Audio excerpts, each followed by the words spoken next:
This is my police commissioner's report that I wrote into Victoria about my complaint. Occurring Sunday between 2 to 5 p.m., June 7th, 2020. Complaint and request for investigation of case incident. Number Location at Whole Foods Sidewalk, Canby and West 8th Avenue, Vancouver, BC. Involving myself and my husband, Venus, and my phone number. What I recommend would have saved all of us time and the city money. What I consider lawful, intelligent, and just policing for this incident. Check in with me, the one being harmed, and obviously not combative. Help both of us off the ground. Check in with both my husband and I what happened. Ask separately if the police wanted to screen our story as the same story. Ask us separately, but within sight of each other. Keep us together. Ask the homeless man who witnessed what happened. Ask the crowd. Ask the staff what happened. Ask the surrounding crowd witnesses. Ask the shopper witnesses inside the grocery store who saw and heard me from the start. Ask how I was speaking and staff member who hugged me. Statements on their own from themselves, knowing full well that there is surveillance footage and it will be played, and that they know that if they lie, it will be played, the surveillance footage. Make sure I'm all right, uncuff me, bring the manager and staff member involved in this case, the LPO and security.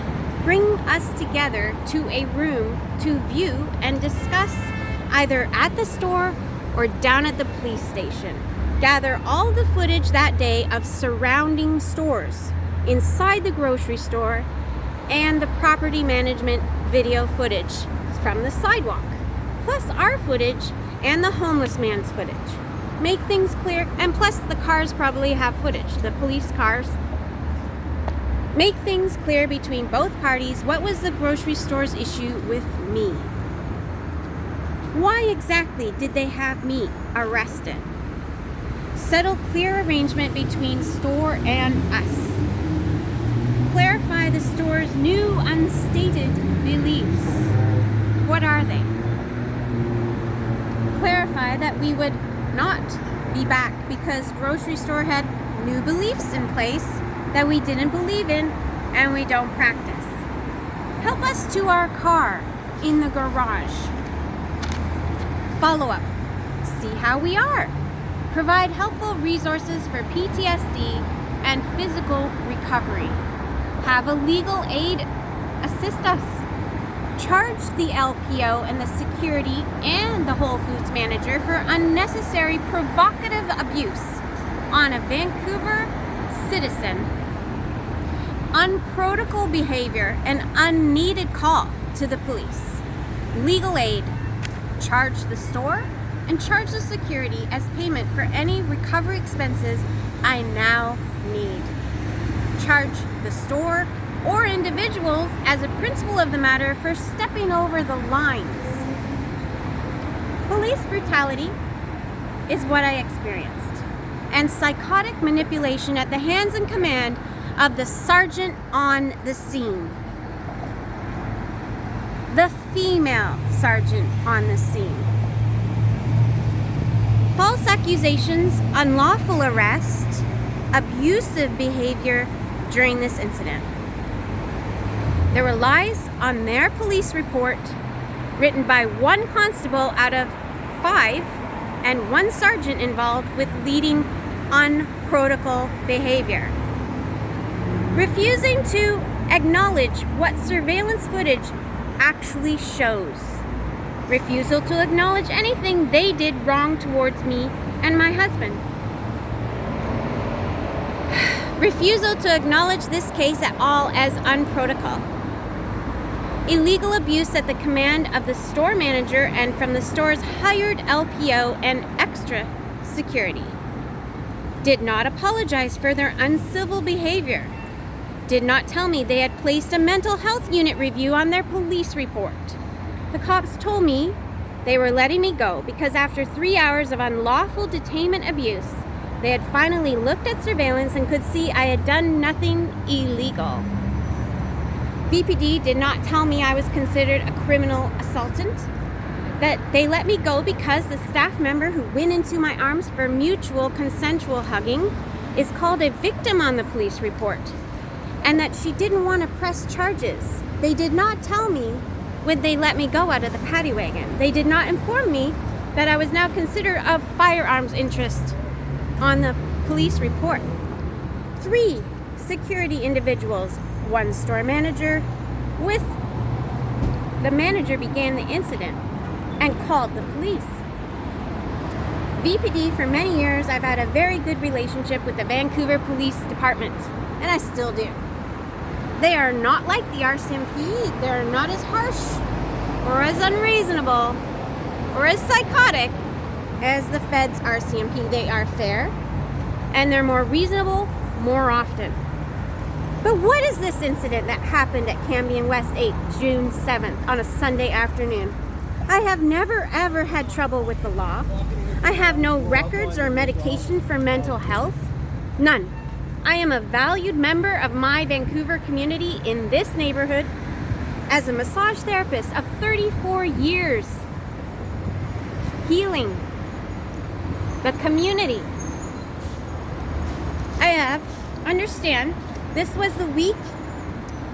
You understand, this was the week Antifa were holding rallies all week here in Vancouver for BLM, and Trudeau had taken the knee the day before this incident while our health ministers of Canada encouraged everyone to attend these defund the police rallies across Canada, and I was cheering on my social media to defend the police. We have a good social media relationship. I thank you so much for your help in investigating and in addressing this in any way you can. But this whole pandemic thing has me questioning whether anyone is upholding the law or justice or goodness. For even the lawyer that I had to pay $2,500 to, thinking that I could get video surveillance that was being withheld from me. It was suggested to me, this lawyer, by the city when I called 311. It's now September something, and this was June 7th, and nobody's been helping me at all. For goodness sake, I'd be really appreciative to know somebody in a position of authority still actually cares about the truth and safety of citizens' lives enough to hold liars and unlawful abusers accountable. If you can somehow reassure me that I'm protected by the law from any further harm, and to clear these lies off of this police report made by a constable who was at the scene, who witnessed abuse. These lies can be proven false just by the very video that I have that shows when I was cuffed unlawfully by the LPO on premise and how I was treated at that moment of arrest. It was a short clip just before my husband tackled the LPO because it was so abusive and so unlawful and so unprotocol. I was going face down on the ground being cuffed. I was topless because the LPO broke the top of my jumpsuit when cuffing me. I attempted to pull my top back up, but he was wrestling for cuffing my arm, so it pulled down instead. I was cuffed without any reason of why or who was cuffing me as I was leaving the store outside onto the sidewalk. While cuffed, the LPO pushed the back of my head, and another security woman who was standing in front of me, who joined in to forcefully press into my arm and help push me down onto the ground. Another security kid was there with a very scary mask on. Wait, pause. This scary masked kid was also in the store when we first had walked into the store for bunny food. He had walked past us, and he made me nervous the way he walked and the way he was looking. He looked a lot like Antifa attitude, and his mask had scary teeth. I thought maybe he stocks shelves there, but usually the people who stock shelves say hi and want to help customers. He was cold eyes. The warmth of community-friendly Whole Foods wasn't like that in there anymore. This was June 7th, 2020, and it was not mandatory to wear a mask. I would love to tell you what happened inside the grocery store, and I can tell you anything you want to know. I have video footage from point of initial cuffing. I have bruises in photos.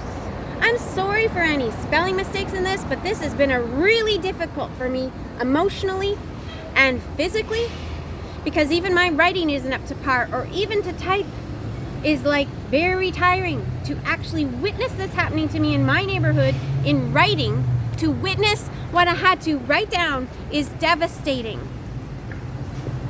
Damage has occurred to my forearms, and emotionally be typing this out has been very difficult. So I'm doing this by a transcription, and I just want to get it in, and if I say too many things you're not interested in, I don't know. That's why it's been so hard to send this in, because I don't know who to trust. I was reassured by one of the police officers, though, who did come by my house, because oddly enough, even though I have never had police ever come by before, we had 2 house visits about a week after the incident, and the officer recommended that you over in Victoria, the police commissioner's office, would properly investigate thoroughly, and that you don't work biased with the police. You work for the citizen and the truth, and although you're being paid by the government, hopefully your ability to uphold the law is not compromised in a way that obstructs justice. The government isn't behaving well towards citizens at all right now, being very threatening, very illogical, very impractical, illogical, and tyrannical. And if there's any justice to this police commissioner's office, now's the time to shine.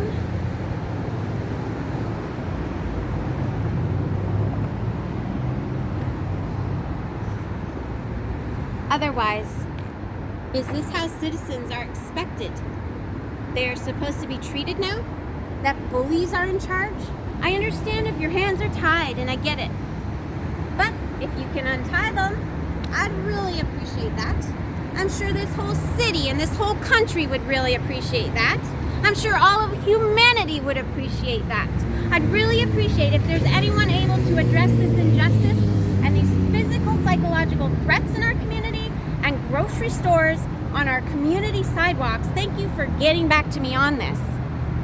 And thank you for understanding why it took me so long to properly report this to you. Every day I called looking for a lawyer during a pandemic.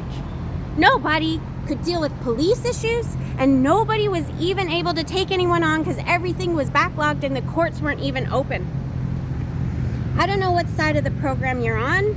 I believe in immunity. I believe in natural remedies, and that's my lifestyle and my work for 34 years. I believe in combating viruses.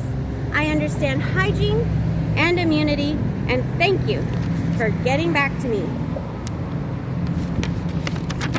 Sincerely, Venus. The VPD arrival. Here's what happened at 2:40 p.m.